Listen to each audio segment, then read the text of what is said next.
The police receive one call about domestic violence every minute in the UK. That's an estimated 1,300 calls each day, over 570,000 each year.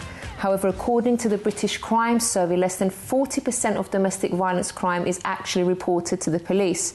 On average, 2 women a week are killed by a violent partner or ex-partner. Violence against women is a crucial subject that we just have to keep addressing. My guests tonight are Cassie Moore, who was physically, mentally and sexually abused by her parents, sold to be married and then also abused by her husband. And we also have Natalie Collins, creator of the Day programme and trainer on domestic abuse, who works to transform relationships and end violence against women.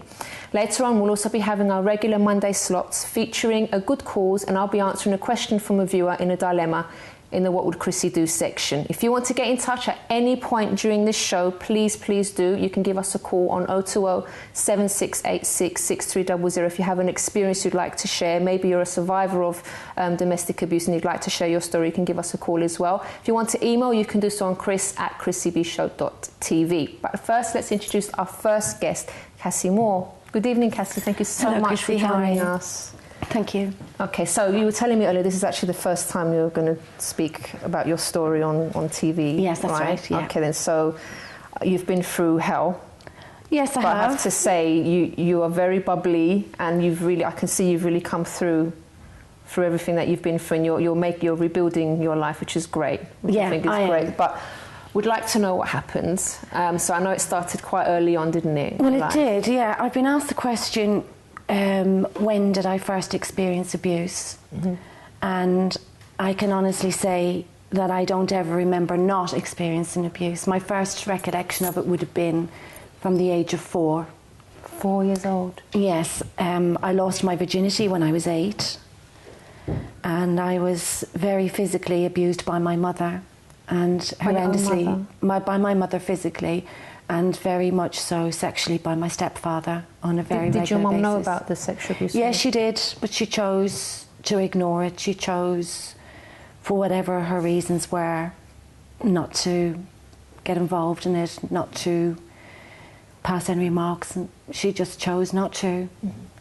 Cassie, since it had started at a very young age, were you aware at that age that it was something that wasn't right? Because I know I've spoken to other victims before, and they say because they grew up with it, they didn't know any better. They thought it was kind of normal until they got older and they started to understand what was really going on. Yeah, absolutely. Did you think it was? I didn't know it was wrong. I thought everybody did it. I didn't know. I was uncomfortable. As I got older, I was desperately uncomfortable with it. Mm-hmm. Because I would be in a lot of pain. My mother would have maybe beaten me very hard, and my stepfather would have raped me, and I'd be sore and I'd be uncomfortable.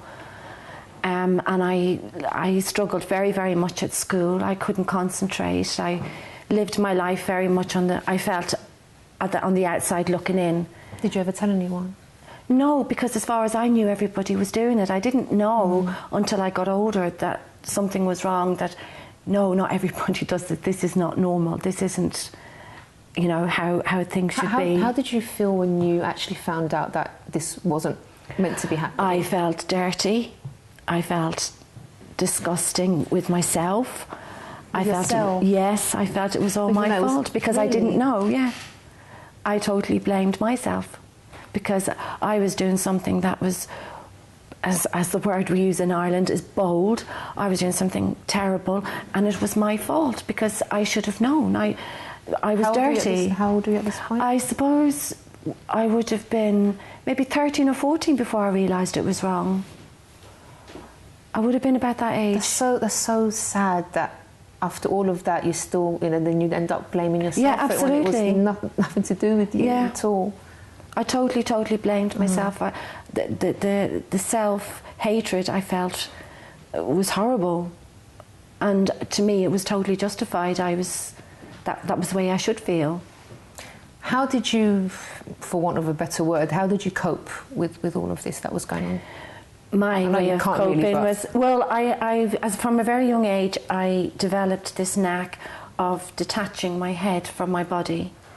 I would switch my head into the most wonderful stories, and I had the ability to write. I learned to write from a very young age, creative writing. I would write fairy stories, I'd write songs, poems, and I'd think about the next thing I was going to write, and I'd go deep into this world of fairies and pink and fluffy, and I'd detach myself.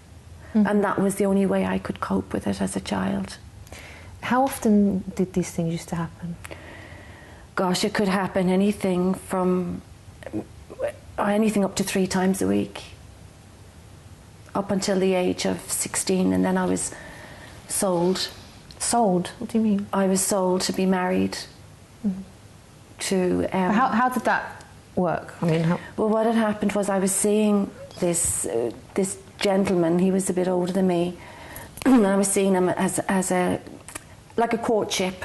But for me, it was more like an escape. It was, while I was in the company of this man, I was away from my stepfather, and I was less accessible by him, and my mother wasn't able to beat me as much, because I used to go to this farm that this man had, and he was 11 years older than me.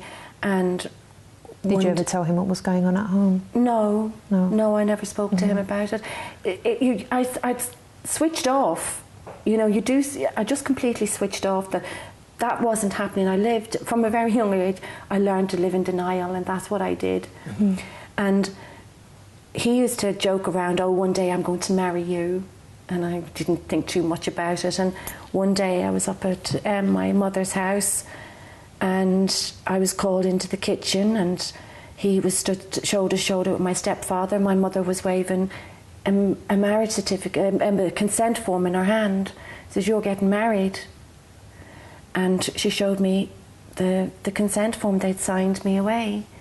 But I didn't know at that point that I'd been sold. It wasn't until the morning of my wedding, when I cried and begged them not to let me go through with it. I didn't want to go through with it. But Cassie, obviously it was a horrible thing that happened, but weren't you kind of in a way relieved that you were going to get out of your house? Absolutely, yeah. Because seemingly anything would be better than what you were going through at home. At the time, I was delighted to be getting away from my stepmother, or from my stepfather and my mother, and I was shocked that they received money for me. But to me, yes, it was an escape.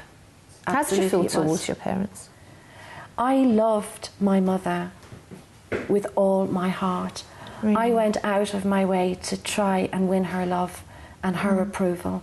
And no matter how much she beat me, and no matter how much she hated me, and no matter how much she told me I was a mistake and a disaster, I loved her. She used to tell you you were a mistake? Oh, yeah. Yes. Yeah. I was her mistake. That's awful. No matter what she did, I desperately, desperately craved her love. And I would have done anything for her. And, you know, that's the truth. I had complete fear and venom towards my stepfather, to the point there was an incident in Dublin where there was bombs went off in the early 70s and mid-70s, and he should have been on the train, and if he had been on the train, he would have walked straight into the bombs. And he was late coming home, and secretly I was hoping that he'd been caught up in the bombs. And next of all, I see him walk around the corner with his bicycle and his cigarette in his hand, and my heart dropped, and I thought, oh, here he is, he's still here. Okay. So when you were sold, did that feel like the ultimate rejection from your mum?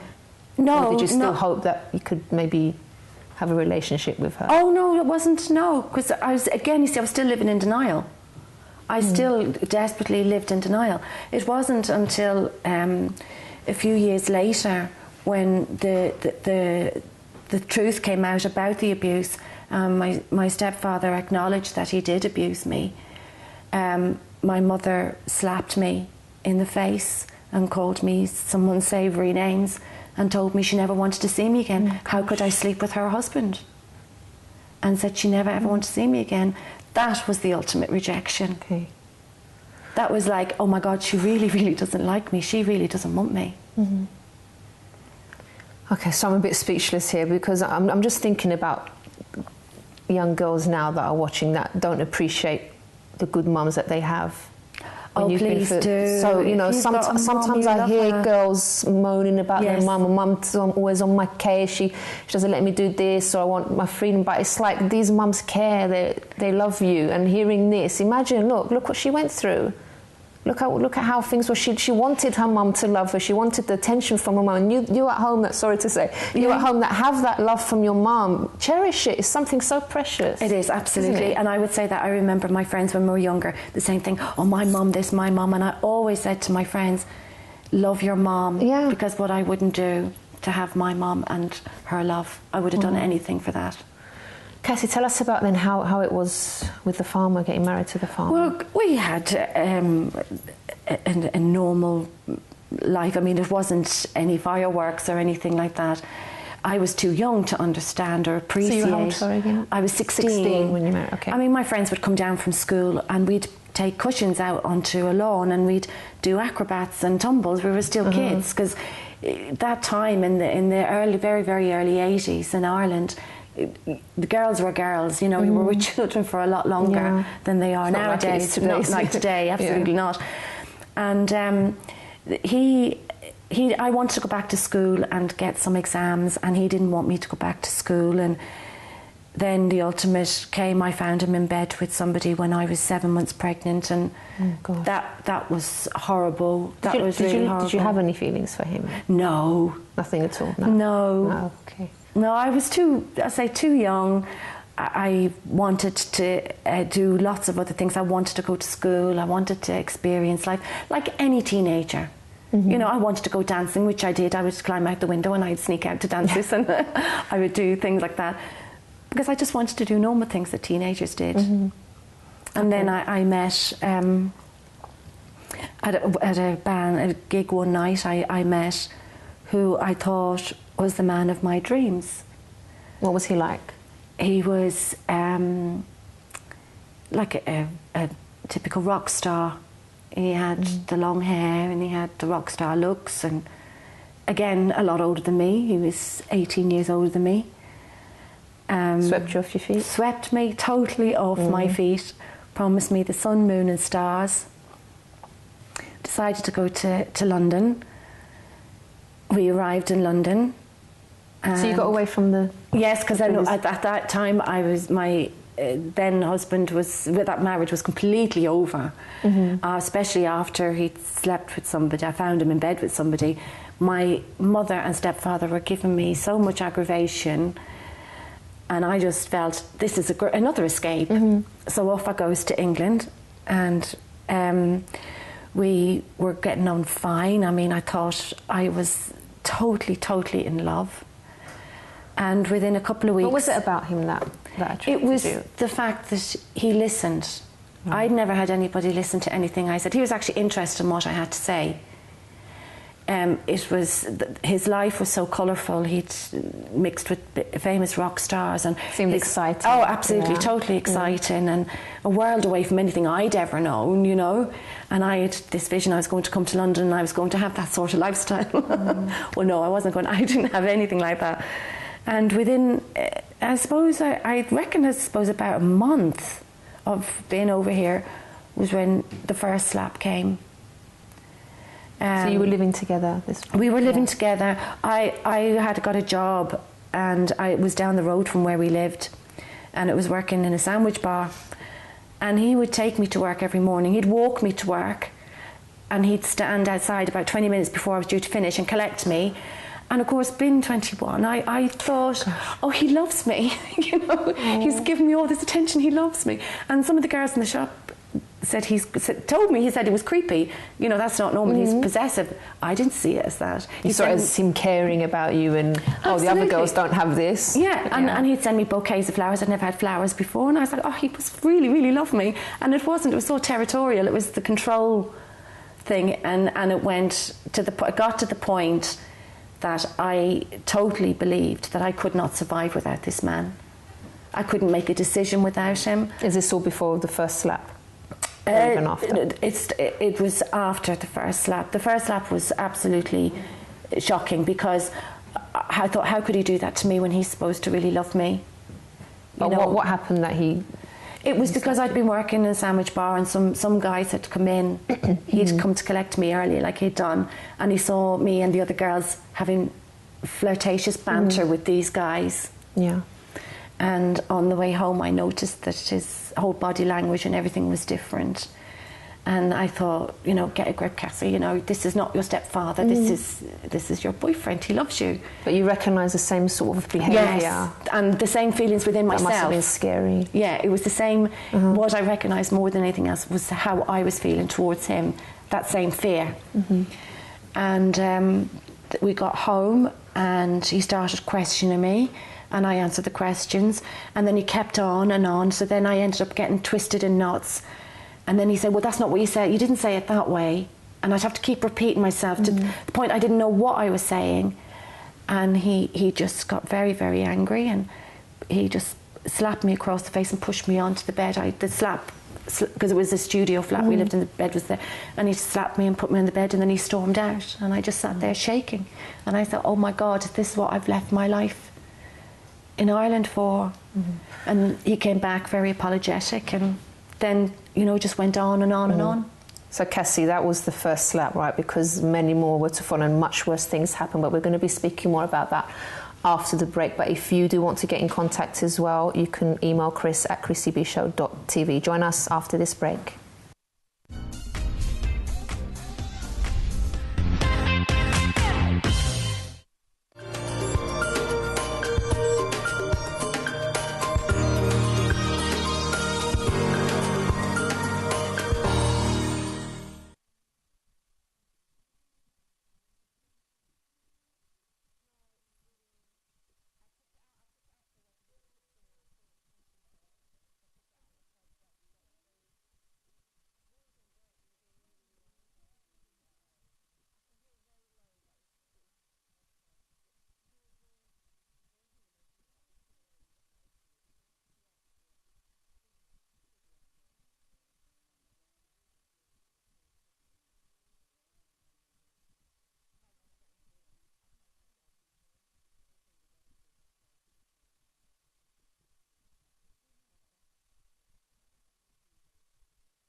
Welcome back to the Chrissy B Show, where we're speaking about violence against women tonight. And we've been hearing Cassie's shocking story.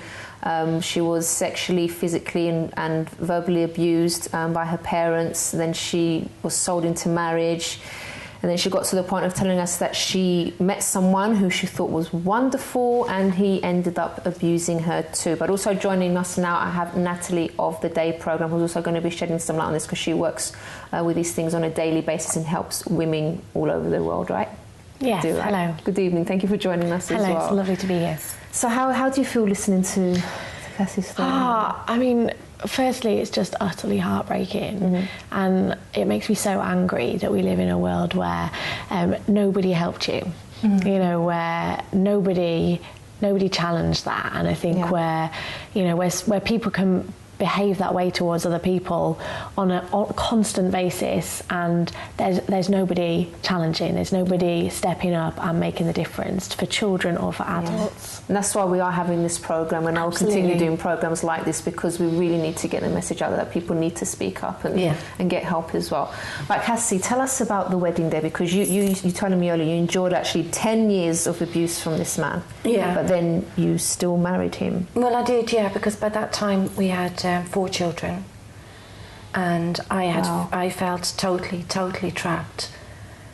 I felt that I was worthless. I felt that this was my life, there was no way out.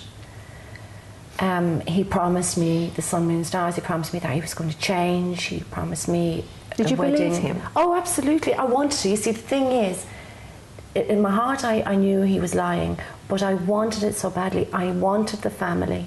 I wanted the house, but I had nobody to help me. I'd no mother, I'd no father, I'd no extended family. There was nobody there to help me. It was me and my children against the world. You were depending on him, really. So I was totally dependent on him. So he said we'd get married, he'd give me the church wedding that I always wanted. And the day started off okay. We got to the reception, and I noticed that he kept disappearing to the bathroom quite a lot. And when he was coming back, I saw that look in his eyes that I'd seen so many times, where he had been taking cocaine. His eyes were glassed. But I chose to ignore it. I'm thinking, this is the wedding day, everything's going to be fine. And I was sat down, and I just leaned over somebody to talk to somebody else, and I felt this terrible pain in my head. It was where he had me by the hair, and he dragged me down onto the dance floor. So this was during the actual wedding reception in front of everyone? Yeah, when the dancing starts, and the meal is over and all that. It was just relaxing, going around talking to How many people were there? At that time, I suppose it was a small wedding, so I suppose there was about 30 people. 30 people? Yeah. And he did this in front of other people? Yeah, he did. Yeah, he dragged me by the hair, pushed me on the floor, started kicking me in the back, and stood on my face. And what did the other people do? A lot of them, they were shocked. Totally shocked. It wasn't until he was really kicking me and standing on my face did 3 of the male guests come and pull him off me. No one called the police? Nobody called the police. They said, no, we don't need to get the police involved. That's so shocking. It's disgusting. This is your Awful. problem, Cassie, you deal with it. That's what I was told. And I was put in a car. Do you think people were afraid to challenge him? I think, to be honest, on hindsight, looking back, I think people were shocked and they didn't know how to deal with it. I think also though there's a thing, that often if there's an argument in the street and it's a couple, people won't intervene. But if someone's been so violent, how can people not intervene? I don't get it. Yeah, it comes from their idea of intervention was to pull him off me and to put me in the car. But I can see he was in a rage. He was in a rage, obviously, or he wasn't. He was stoned, completely stoned. Totally off his head, yeah. And it was to get it out of where we were. And then when I got home, I went upstairs to change the dress. The dress I had hired, and I was worried that it was torn or I'd get blood on it. Gosh. So I ran upstairs and I took off the dress, and I came downstairs thinking that he'd have passed out. But when I walked into the kitchen, he was hiding behind the door. It frightened the life out of me. He grabbed me again, pulled me down on the floor, started kicking me and punching me. And lucky enough, the best man was staying in our house that night. And if it wasn't for him being there, he would have killed me. And that was one of the worst incidents. Did you ever think of calling the police? I called the police on that particular night. Yeah. No, I had called the police so many times. I was so, again, assumed responsibility. I was so ashamed. I was like, this is my wedding day. Couldn't even have that right. I was absolutely mortified. I went upstairs and I sat on the bed and I sobbed. I looked at all the wedding presents all beautifully wrapped in the corner, and I thought I should be sat here opening up my wedding presents. And instead my knuckles were bleeding, my face was bleeding, I was shaking from head to toe, and I was in an awful state. But I didn't want the police there. How humiliated I felt, I can't tell you. It was just the shame of everybody seeing that happen, and on the day that was in it. So again, I lived it like it didn't happen. So awful. Supposedly one of the happiest days of your life, and like that's the way that you spend it. Where were your kids at this point? They had actually been taken home. Somebody had come and said that they could have a sleepover, so they had gone off and left the wedding early, and thank God they didn't see anything. Okay. Natalie, what kind of help do you offer in your organisation? Can you tell us about that? Yeah, I mean, the work that I do is primarily about equipping professionals to educate young people about abuse. So that's primarily what I do. I've worked with women in the community for a long time, and I think, you know, there's so much help out there. And there's so much support that is available to women. You know, it's not like it used to be, is it? It's a lot. No, absolutely. And I think, you know, that many of us, if we've been in that situation, we've had bad experiences with the police, we've had bad experiences with lots of different agencies. You say we? Yeah, so my personal story is of having experienced abuse from my ex-husband. Right. But I think all of us should be talking about we, because there's no such, you know, there's no such those type of women, those type of people, is there? I think. Well, that's it, because I mean, like, abuse is classless. There's a preconception amongst a lot of us that abuse only happens, domestic violence and abuse only happens in certain sectors of society. Well, that's not true at all. I would have had the perfect lifestyle. From the outside looking in, I would have had the perfect life. Tell us about that. Well, I had a big house. I had electric gates up to my house, 5-bedroom house. I had a lady who would come in and help me with housework, a Rolls-Royce Bentley, you know, convertible car. From the outside, I looked like I had the perfect life, and I played that. So I had the children, the husband, the house, the whole lot, and from the outside it looked perfect. But inside I was absolutely dying. I would have to work out what clothes to wear so I could look smart, but I would cover my bruises. How often did the beatings happen?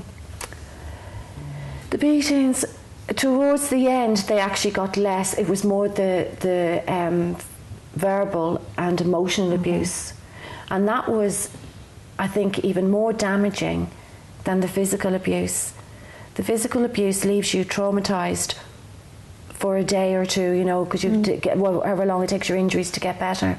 But the emotional and verbal abuse, and I think you might agree with me on this, Natalie, it's more, that sticks longer, because it's a whole peeling of your being, of your personality. It makes you doubt yourself and question everything that you do. What shoes, you can't even decide what shoes you should wear. I think it's that absolute destruction of everything we are. You know, I know one woman, she said, I can't even do the washing up right. Absolutely, yeah. I can't even do basic tasks right. And that's because every time we do anything, he'll come to us and he'll say, that's wrong, you did that wrong, you're useless, you're stupid. Why don't women leave? I think the better question would be, why don't men stop? And I think, you know, that we need to be focusing on why is he allowed to continue doing that? Why did nobody take him outside on that wedding night? And you know, why weren't you taking the same thing? What goes through a woman's mind, though, well, you can both tell me that. What goes through a woman's mind when she's going through so much, but she can't muster up the strength, or I don't know, whatever it is, to actually walk Chrissy. Away, or what is it? It is pure and utter fear. It's not even fear like the only way I can describe the fear is it's crippling, because you have no self-belief. These people, these perpetrators, strip you of all your self-belief, and the fear that it creates of you not being able to cope on your own. Will my children be taken from me? Will I lose my home? Emotional. Will I be able to stand on my own 2 feet? They strip you of all of that, and it's a crippling fear and a want to keep your family together and your children, to keep it all together, is what makes a woman stay. That would the same for you as well?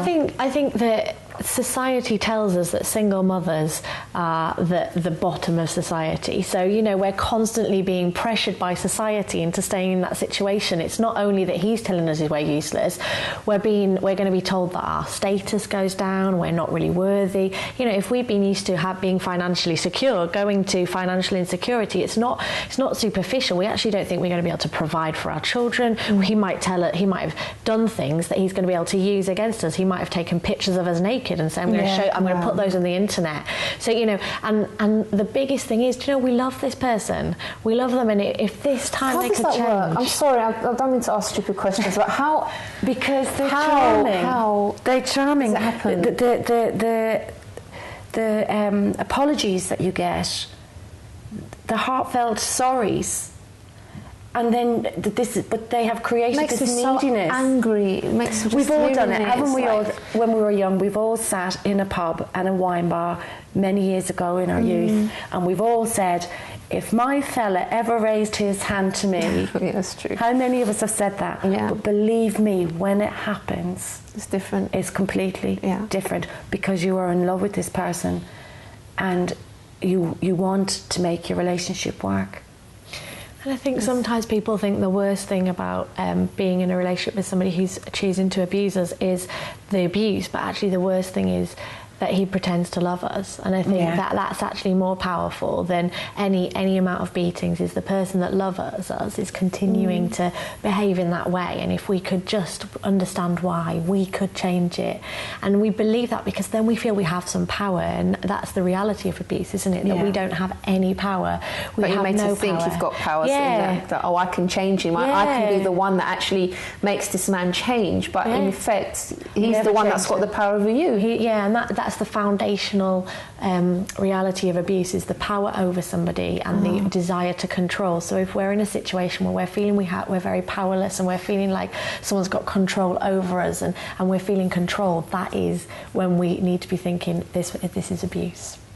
But you can go so far down the road before you'll actually take steps to leave the abuse. I mean, for me, what was it that made you decide finally to get out? When I saw my oldest son, who I would have had a very, very close, loving relationship with, throw a chair at me on Christmas Eve, and I spent Christmas Eve in the car, I decided then, God, I have to do something. I really have to do something. But even then I didn't do anything. I then started spending time in bed where I couldn't get up in the day. I'd rather stay there, because then I wouldn't hear all the abuse downstairs from him. I couldn't handle it anymore. Was he always, your son was abusive as well towards you? Or? Yes, he was, verbally. Verbally, okay. But then my ex-husband was being excessively verbally abusive towards me. So I started staying in bed. And it was the fact that I was staying in bed, and I slowly pulled away from all my friends. I became totally unreliable. My friends would invite me for coffee. I'd make excuses not to go to see them. I wouldn't answer my phone. I started becoming very, very, very isolated. And I thought, I'm not living. And I was downstairs one day, and I kept hearing this ad on the radio for domestic violence. And it used to make me cross, because I think that's not me. If I pick up that phone, you know, that I'm admitting that I'm being abused, and I can't admit that, because that's going to blow my world. Women are thinking the same thing. They're in the same situation. I think every single woman who's has been abused will have thought that at some point. Yeah. Absolutely. It's part of the process, is the denial, and his convincing us, saying, no, I'm not like those men. Yes, absolutely. I'm different. I love you. Yeah. And if you didn't, I used to be told, if you hadn't said and you didn't do, that wouldn't have happened. And then it'd be... I'm sorry, it's just... It's one of the tactics, is to completely blame everything other than themselves. So if it's not us, it's the alcohol or the drugs or the stress or the kids. You know, the whole thing is that if he can deflect responsibility off himself, we'll never ever realise what's going on. And it's so deliberate, and it's so intentional. And I think often we can think, oh, he doesn't mean it. Actually, he does. He knows what he's doing. And the reality is, people who abuse choose to do it. Yeah. Okay. It's a choice. Cassie, we're going to continue with your story after the break. We're going to have to change the show a little bit tonight, because we've got more to talk about, haven't we? How you managed to move forward and get out of that relationship, and also be giving your advice as well. Natalie. So please do join us after the break, and if you want to participate as well, do email Chris at chrissybshow.tv.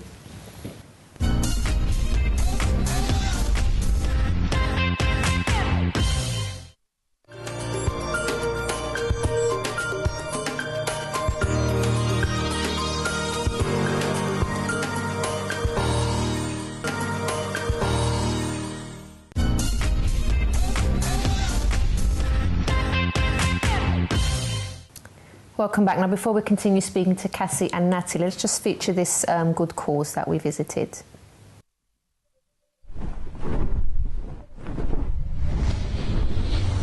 I'm here with Lisa King today from Refuge, and she's just going to be telling us a bit about what Refuge does, first of all. So, Lisa, thank you so much for agreeing to do this interview with us. What is Refuge and what do you actually do?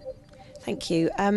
Refuge is a national domestic violence charity, so we work around the country to provide a range of domestic violence services to support women who are experiencing domestic violence. And on any given day, our services are supporting 1,600 women and children. Now, when you say to raise awareness, is it the case that there's many women that are in an abusive relationship and they don't actually realise that they're in one? Yeah, sadly that is exactly the case. Very few people actually understand what domestic violence is and can identify with domestic violence. Lots of people can identify with the physical, kind of the broken bones, the black eyes, the bruises, but very few people understand that domestic violence is a much bigger subject than that. It's all about power and control. And one of the techniques of control that a perpetrator often uses is to be purposefully charming one minute and angry and raging the next. And we describe that as a Jekyll and Hyde type personality, and that behaviour is very disarming and confusing. I noticed there's a photo there of Princess Diana. Can you tell us what that's about? Yeah, Princess Diana very kindly came to Refuge in 1983 when the name for our organisation changed from Chiswick Women's Aid to Refuge. Princess Diana was a contact of my boss, Sandra Hawley, and she has taken Refuge from that one building to what is now the largest domestic violence specialist provider in the country. I know you've had loads and loads of success stories, but is there any particular one that's really caught your attention that stood out for you? Yeah, I've heard lots and lots of stories, but I was particularly touched by one that Refuge received just a couple of weeks ago. The lady who emailed said, "I just wanted to say a very huge thank you for the support I received from the helpline on 2 occasions over 2 years ago. I still visit your website now as a comfort blanket to remind me that I made the right choice in splitting from my husband. He still to this day blames me for everything. He treated me with little respect, and I'm still unable to bring myself to tell my family the details of how he called me dull, boring and inhibited. He accused me of wearing too much makeup, screamed at me so much that my daughter used to cry herself to sleep, constantly threatened to tell my employer what I was really like, and the list goes on. He never once hit me, but the emotional and psychological fear was terrifying. Please don't ever underestimate the power of the work Refuge does. You give a voice and you're reassuring, and that's what I needed. It took 12 months of living hell, even after I rang to get the courage to leave, but I did it in the end. A further 16 months down the line and life is tough. I'm a single mum of 2 with a full-time job, but nobody shouts or threatens. My home is my own and I'm safe. At Christmas I don't buy cards, I donate the money to Refuge, and I shall do that from every year. You know, I've been doing my job for 9 years and I'm really touched, and I think that's really powerful, and that says so much. You know, someone who was alone and isolated reached out, she was brave and courageous, she got help, and her life is different now and she's safe and she's rebuilding a home for herself and her daughter. If you are in this situation as well, do get in touch with Refuge. The details also will be on our website, chrissybshow.tv. Don't feel like you're alone, and remember, domestic violence isn't just about physical abuse, as you've been explaining to us, so please do get in touch if you are going through this situation. Lisa, thank you so much for the interview. Thanks very much. Okay, another great organisation that's there to help anyone that's going through this problem. Emilia, do we have any comments from our viewers as well? Yes, Chrissy, we have a comment here from Gloria from Fulham. She comments, "It's very difficult to come out of a situation of abuse or domestic violence, but it's not impossible. We have to seek help. There are professionals such as key workers, lawyers, police officers, etc., who help you to recognise what is wrong and also value yourself as a person, woman and mother. Sometimes when you live with the perpetrator, you get used to their aggressiveness and we don't realise, and we become blinded and without waking up. But you can pull through with help of your family and those who are in the position to help you. And that's why we have this show. Thank you very much. And if you want to also email Chris at chrissybshow.tv. Now, Cassie, you got out of the situation. Yes, I did. Right, so that's what happened. And you've also written a book about it, haven't you? About Yes, all your experiences. And so it's called Did You Hear Me Crying? The moving story of survival through 45 years of sexual, physical and emotional abuse. Yes, that's right, Chrissy. What had happened was I went to the domestic violence unit. I finally picked up the courage to pick up the phone and made that call. How did it feel making the call? Was it like scary? Was it a relief? It was scary as it was ringing, and then when I heard the woman's voice at the other end, my heart rate dropped, and all this emotion came out, and I was like, my name is Cassie Moore, and I've been abused for the last 45 years, and I need help. And that was the most freeing feeling. That was the start of the freedom. I went to the domestic violence unit for quite a number of months, but it took me a long time to understand. They did the circle with me and pointed out the abuse, but it took me a long time to realise that I actually was abused, because I took full responsibility for everything. I blamed myself for everything. You know, everything that was pumped at me through my mother, my stepfather, my two husbands, I blamed myself. I thought, how can I be that disastrous that nobody likes me? You know, nobody that I've been with likes me. What have I done? And it wasn't until I went to the domestic violence unit that I started realising that actually, do you know how lovely you are? What? Do you know how lovely you are? I do now. No, seriously. Yes, I do. Yes, I do. You're lovely. The second I met her before in the green room, I just instant liking to you, honestly. Oh, thank you. I'm realising it now. But then what I did, I mean, in the process of my situation is I had to leave. I was taken out of my house by the domestic violence unit. They helped me, and my GP and the police helped me get out of my house. And in the process, I lost my children, I lost my home, and I lost my business. Gosh. But I had a wonderful opportunity to go to London for a little while, and I stayed in a log cabin. And of course, gone was the cooking, the cleaning, all that. You know, my life has completely changed. I decided to write my book, Did You Hear Me Crying? And tell my story of how I was abused, but that I survived. And you can survive. You can turn your life around. If I was on my knees, I was as low as I could possibly be in my own self-belief and my own self-worth. And if I can turn my life around, anybody can. How did you do it? By taking onus of the people that I'd been involved with, and not allowing them to have any more control over my life by being a victim. I don't feel angry towards them, I don't feel hatred, and I don't feel bitterness towards any of them. Because if you did, they'd still be in control, wouldn't they? And I've made that conscious decision. You would have had that connection with them still. Yeah, and I've made that conscious decision not to have those emotions towards them. And now I live my life. It's an amazing thing to do. It was a very difficult thing to do. It wasn't easy. But I felt if I have to be true to myself, and true to myself as a believer and a survivor, I have to let go of those negative emotions. And I now live a life of freedom. I see shooting stars. Chrissy, I never saw shooting stars before. I look up and I look at the night sky, and I absolutely love them. I was so busy looking at my shoes because I was constantly frightened and constantly worried.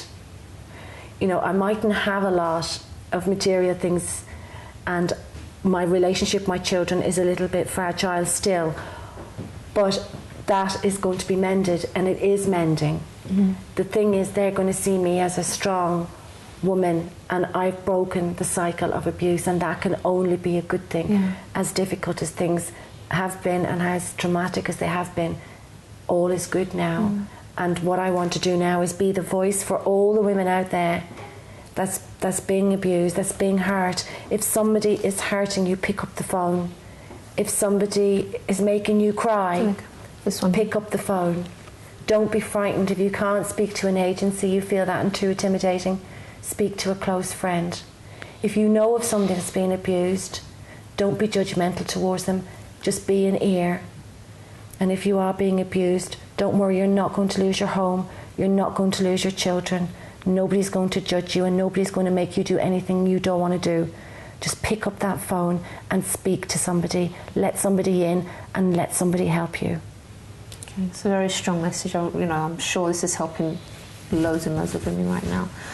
Natalie, if in some cases, okay, like Cassie did, she was able to pick up the phone and call, but what if we know someone that's going through it and they won't pick up the phone? They don't want to do that. They say no, they're too frightened. What can we do? What can we do to help? Well, firstly, I think we need to be unconditionally there for that person. That often people will say to me, oh, I've got a sister or a friend and we helped her to leave and she went back, and so we stopped supporting her as much. And I think if we are waiting for someone to do what we think they should, and we're basing it on whether they do what we think they should, then we're not going to get anywhere. It shouldn't be about what we want somebody to do. It's about what's best for them, we what's have no safe idea for them. What's going through their head. Absolutely, and I think we need to stop thinking about trying to rescue someone else, because actually when we rescue someone else, it's a natural instinct though, because if you have a mum or a sister or someone, you want to physically grab them and just drag them out. Absolutely. It's so hard. Yeah, when I was with my ex-husband, my sister and my mum said, right, you're going to get rid of him this time, aren't you? And I said, yeah, I'm going to get rid of him. And they dragged all his stuff and chucked them to his mum's, and 3 days later he was back, because actually I hadn't made that decision. I wasn't in a place to be strong enough to do that. And actually, so it has to be the person's because I was in a decision. much less safe place, and I had even less control because he knew I didn't mean what I said. And so I think the best thing we can do is listen and completely believe. Nothing. No. Are you sure he really meant that? Are you sure it's really that bad? That's completely unacceptable. We need to believe. We need to validate. What we need to do is the opposite of what he's doing. So where he's telling us we're useless, we need to be telling that person, you are amazing. Where he's isolating, because that's another tactic of abuse, is to isolate us, to stop us having friends and family. We need to continue to go around there even when he makes us feel like he doesn't want us there, because that's deliberate to try and prevent us from maintaining a relationship with that person. So believing, validating, being there unconditionally, whether somebody goes back 1,000,000 times. Actually, I once spoke to a police officer, and he said, we now get to the point where if we can give a woman one night where she's free from abuse, and then she goes back into that situation, we have to release the husband, we feel we've done our job by giving one night free. And I think we need to understand that this is about being the opposite of what he's being. Not saying the opposite, not when he's saying you've got to stay, or saying, well, you've got to leave, because actually we're still then taking the power. Yeah, exactly, what we've got to be doing is giving that person power. And how we can do that is by learning ourselves. There's so many good resources out there. Read books by people who've been there. Get knowledge, get information. Go on the net, go just type domestic violence into Google and just see what comes up. Learn, and then you can see the signs. Because the thing is, if we can see the signs early enough, we might be able to support our friends and empower them at a time before they're married, before their long-term commitment, or they've had a child with someone. What are some of the signs? I mean, and obviously there's the isolation. People... I think the thing with the signs is that we don't want to be too specific, because somebody might, one person might prevent their partner from working and might insist they stay at home. Another person might force their partner to go out and work all the time and won't let them stay at home. So they may look completely opposite, but they're the same thing.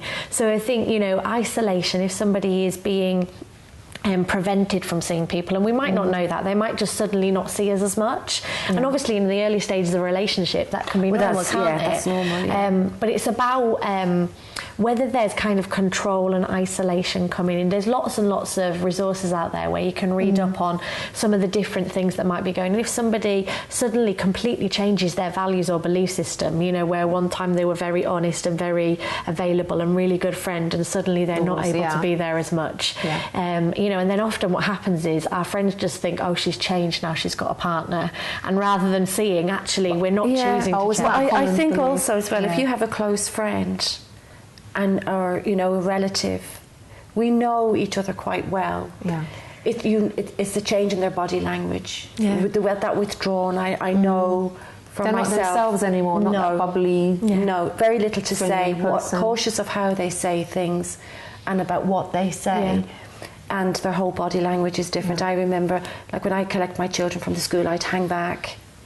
You know, I didn't want to get in conversation because my head was so busy, and if people started asking me questions, I didn't want to have to answer them. We need to look out for the signs. I think, Cassie, when is this book out? My book, Did You Hear Me Crying, is going to be released on the 25th of November, Right. which is International Domestic Violence Day. Right, okay. And where would that be? That will be available on Livid Publishing website or Amazon.com.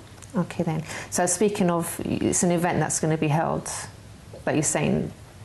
You know, I'm just having a small launch. I just picked that day to launch the book. Right, And okay. that's an international day. It's But it's an celebration of international conscious- day. I know about the internet because we're actually going to be doing. You actually were with us last year Yeah, because I we did a TV Yeah. program when I was on DKW, Different Kind of Woman, which airs on Sundays at 4, and we had a live studio audience. It was recorded, but we had an audience there. We did a March Festival. Yeah. We had all the statistics showing and everything. We were holding placards, and it was really fruitful because we gave out leaflets. A lot of people came to the event as well, and we're raising awareness of what's going on and telling women, look, you don't have to put up with this anymore. You can do something about it. We've actually got a short video to show you about it, and then we'll be back to conclude.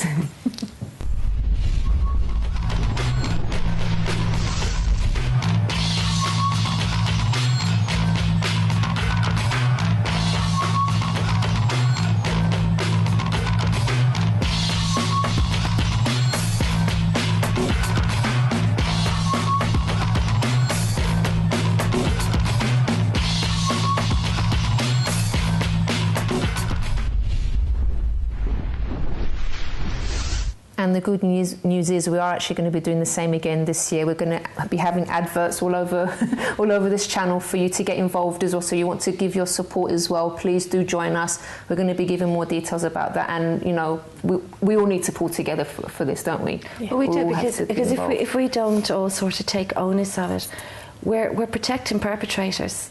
We're saying it's okay. Yeah. The more of us that speak up, Yeah. the more of us that say no, the less perpetrators are going to be out there. Yeah, definitely. You've got all the support.